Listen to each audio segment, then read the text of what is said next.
মই প্ৰথমে অসমবাসীলৈ নতুন বছৰৰ শুভেচ্ছা জনালোঁ।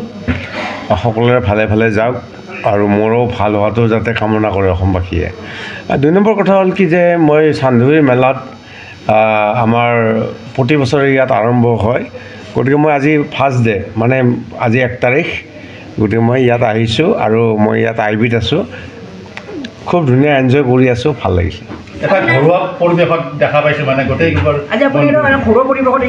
ঘৰ মোৰ ঘৰ শুনা, মোৰ ঘৰ এইবিলাকেইতো। এতিয়া মই কোনো এনেকুৱা মানে লেবেল দিয়া ছিংগাৰ নহয়, মই যে মই অমুকত নাযাওঁ বা তাত নাযাওঁ এনেকুৱা নহয়। মোৰ নিজৰ ঠাই এটা ফেষ্টিভেল পাতিছে আজিৰ পৰা আৰম্ভ হৈছে। মই বনজিৎ তালুকদাৰ, মোৰ ভিনদেউ ৰমেন কলিতা বা মোৰ ভাইটি সন্ধি আহিছে, গতিকে আমি একেলগে আহিছোঁ, অলপমান এনজয় কৰিম এতিয়া। নতুন মানে এইটো আমাৰ মাঘ বিহুৰ পিছত 3টা গীত ৰিলিজ হ'ব, খুব ধুনীয়া। আৰু এই সুযোগতে মই এটা ভাল এটা অসমবাসী ৰাইজক ক'বলৈ পাই সুখী হৈছোঁ আজি যে মোৰ এখন বিশ্বজিৎ কলিতাই লিখা চিনেমা এখন ৰিলিজ হৈ আছে, ভণ্টি তুমি জুই। ভণ্টি তুমি জুই, তাৰ অডিঅ' এই গীতটি কিছুদিন পিছতে মুক্তি পাব। তাৰপিছত চিনেমাখনৰ চাওঁ। তাৰমানে এইবিলাক কৰি মদ খাই বা এইবিলাক কৰি গাড়ী চলাব নালাগে। এইটো ভালে কৰিছে চৰকাৰে, কিন্তু কথা থাকে নহয় কিছুমান। এইটোতো বেয়া কথা নহয়, ভাল কৰিছে। আৰু একো মানে ভাল মানে কোনটো ভাল হ'ব, কোনটো জানানে? যদি ৱাইন শ্বপ কেইখন বন্ধ কৰি দিলে হয় সেইটো বেছি ভাল আছিলে। এটা কৈতো লাভ নাই, মানুহে মদ কিনিবই, খাবই। আৰু চৰকাৰে যিখিনি এটা দায়িত্ব বা যিখিনি এটা ৰুল বান্ধি দিছে, সেইখিনি মানুহে বা আমি মানাটো দৰকাৰ।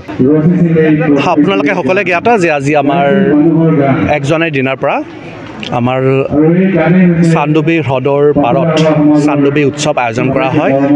আৰু এই বছৰো আমাৰ 1 জানুৱাৰী দিনাখন চান্দুবি উৎসৱ আয়োজন কৰা হৈছে। আৰু বিশেষকৈ আমাৰ বাৰছুৰ উদ্যোগত আৰু ৰাভা হাছং আমাৰ অট'নমাছ কাউন্সিল আৰু লগতে আমাৰ ইয়াতে বিভিন্নজন ব্যক্তিৰ সহযোগত এই চান্দুবি উৎসৱ আয়োজন কৰা হয়। বিভিন্ন দল সংগঠনৰ জৰিয়তে এই চান্দুবি উৎসৱ আয়োজন কৰা হয়।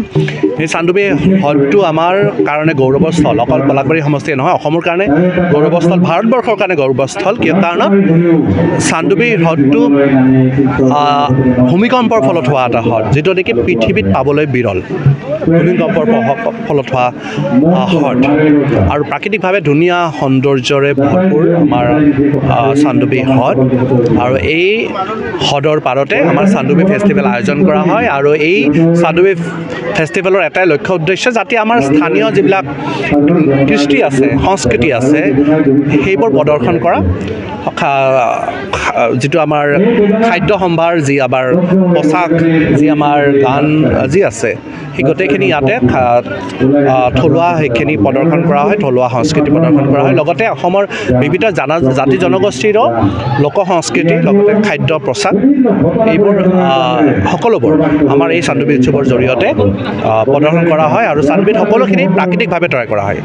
চ' মই অসমৰ ৰাইজক আপোনালোকৰ জৰিয়তে আহ্বান জনাইছোঁ, অনুৰোধ জনাইছোঁ, সকলোৱে যাতে চান্দুবি উৎসৱলৈ আহে, এই আমাৰ চান্দুবি উৎসৱ যাতে উপভোগ কৰে তাৰে কামনা কৰিছোঁ। আৰু লগতে নৱবৰ্ষৰ শুভেচ্ছা জ্ঞাপন কৰিছোঁ। নতুন বছৰৰ পৰিকল্পনা প্ৰত্যেকজন বিধায়কৰ থাকে, 126জন বিধায়কৰে থাকিব। আৰু প্ৰত্যেকজন বিধায়কৰ এটা উদ্দেশ্য থাকিব যে নিজৰ সমষ্টি আকৌ উন্নত কৰা। চ' ঠিক তেনেদৰে মোৰো এটা উদ্দেশ্য থাকিব যে 25ত যিবিলাক কাম কৰিম বুলি ভাবিছোঁ, সেইবোৰ যাতে আমি সম্পূৰ্ণ কৰিব পাৰোঁ তাৰে কামনা কৰিছোঁ। ধন্যবাদ।